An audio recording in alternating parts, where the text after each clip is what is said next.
He was being tried for 4 counts of not filing his income tax. Okay. And our question was, well, what is to decide? Either he did or he didn't. It never occurred to us that he might actually be innocent while at the same time not filing.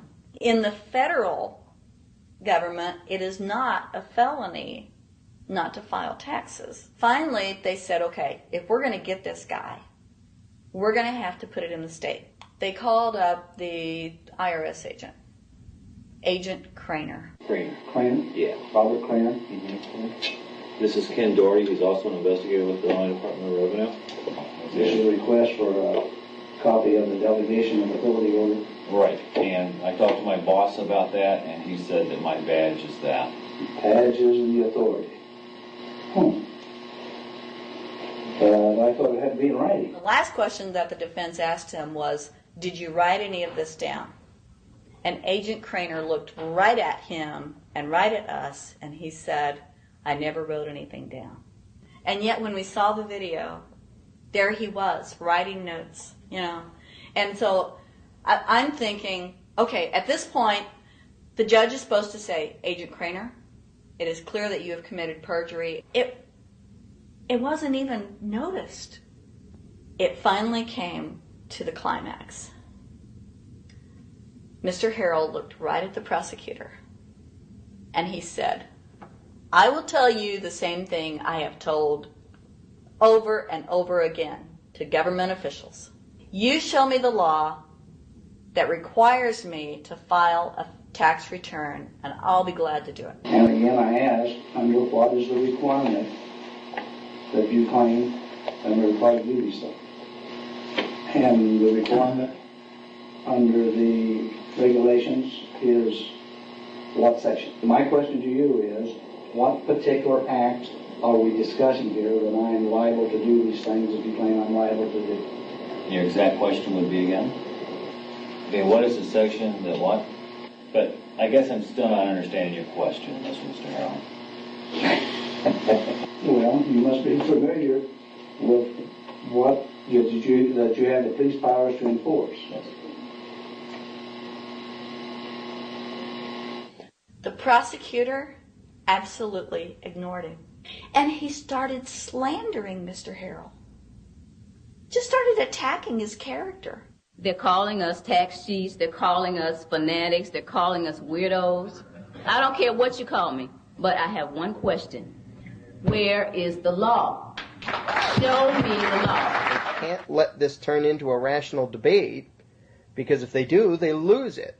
So they have to insult people and say it's frivolous. We felt like that there was an overall arrogance and that they were railroading Mr. Harrell and wanting us to participate. Judge Coogan, he looked right at us and he said, I will instruct the jury according to the law.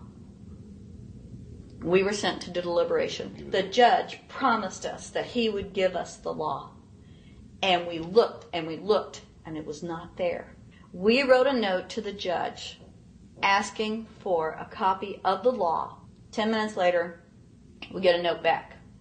You have everything you need. But there was no law. And he had promised us. At that point, I felt betrayed. I felt like this man promised us the law, and that's what this whole thing is about, the law. We request it, and he still denies us the law. And the reason they didn't do it was why? Because there is no law.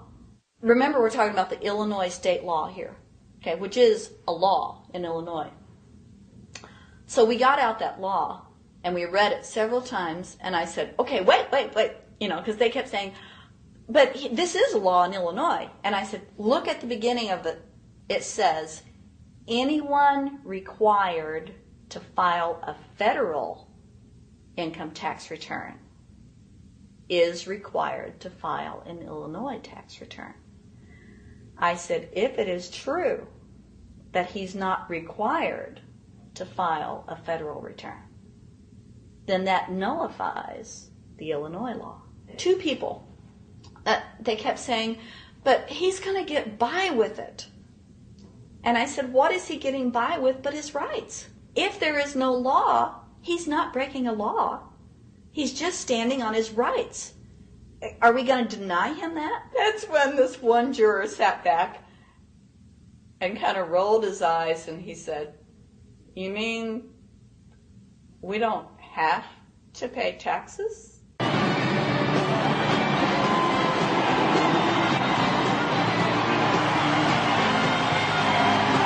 All of a sudden we realized that this trial was much bigger. And the ramifications of this trial were going to be so broad if it actually got out. I mean, it's like we had just discovered this great government secret. And so when we came out for the delivering of the verdict, the judge was, I'm sure, even at this point, I'm sure he still thought we would give a guilty verdict. And the reason I say that is because of the look on his face when the first not guilty was read. His face just turned white. I mean, it's like, I don't believe this. The second time, you could hear people out in the audience, just in the courtroom, just going, wow, and the judge is just getting red in the face. I mean, he was just livid. And the judge got up and left. I sat there and I thought, this truly is a victory for the people. And I have never felt more patriotic. And I knew that we had done the right thing. I looked at that man, Mr. Harrell, and I thought, the system might not work all the time. But this time, for that man, it did. In November 2004, the government arrested former IRS criminal investigator Joe Bannister. They charged him with fraud for telling the American people the truth about the income tax laws.